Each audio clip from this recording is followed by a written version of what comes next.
Cette vidéo va disparaître d'internet, mais elle n'en est pas moins importante. Elle est même très importante à mes yeux. Je rentre directement dans le vif du sujet.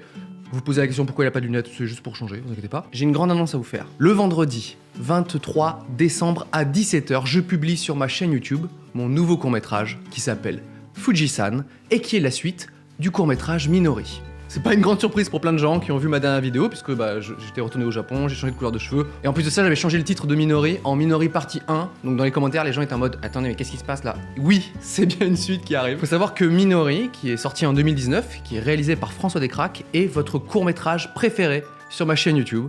Et j'espère que vous allez apprécier, retrouver les personnages, retrouver des nouveaux décors du Japon. En tout cas, moi j'ai vraiment adoré tourner la suite, j'espère que ça vous plaît. D'ailleurs, pour ceux qui se demandent, Fuji-san, ça veut dire le mont Fuji en japonais. Ceux qui écoutent Orelsan savent que san, ça veut dire monsieur, mais ça veut aussi dire le mont Fuji ici. Le mont Fuji, Fuji-san est très important dans ce court-métrage. Ce n'est pas tout dans les annonces. Le mardi 20 décembre, on organise une projection en avant-première de Fuji-san au Forum des Images à Paris. On va diffuser les deux courts-métrages d'affilée et on va terminer par un petit question-réponse pour que je puisse discuter avec vous. Cliquez sur le lien dans la description pour acheter vos places. Dépêchez-vous, premier arrivé, premier servi. Comme c'est mon plus gros projet cette année sur ma chaîne YouTube, je me suis demandé quelles étaient les meilleures conditions pour regarder le court-métrage et voici ce à quoi j'ai pensé et ce que je vous propose, si vous pouvez bien sûr. Étape numéro 1, vous sortez votre agenda et vous notez vendredi 23 décembre 17 h, visionnage Fuji-san. Mais vous notez aussi 16h40, visionnage Minori.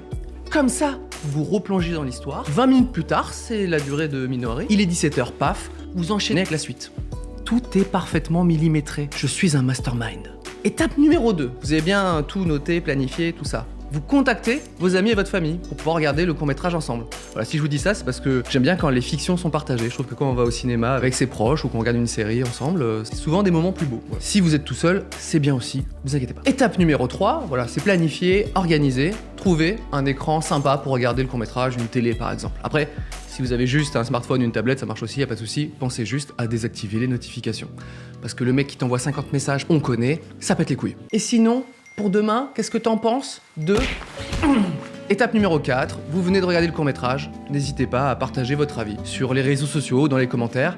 Internet, c'est fait pour échanger. D'ailleurs, Fuji-san sera diffusé en première sur YouTube, ça veut dire qu'à 17 h, tout le monde regardera en direct le court-métrage et les commentaires seront en direct aussi. Donc n'hésitez pas à laisser un mot, je serai sur le chat. Voilà, je vous ai tout dit, sauf une chose, c'est que c'est un projet qui me tient énormément à cœur, je me suis beaucoup investi. J'ai mis énormément d'amour à l'intérieur de Fuji-san et j'espère que vous allez le ressentir et que ça va vous plaire, tout simplement. J'en dis pas plus, je vous laisse la surprise, vendredi 23 décembre à 17 h sur ma chaîne YouTube. Et abonne-toi, parce qu'il y a des gens qui sont pas encore abonnés à ma chaîne. C'est fou ça. Qui sont ces gens? J'aimerais les rencontrer.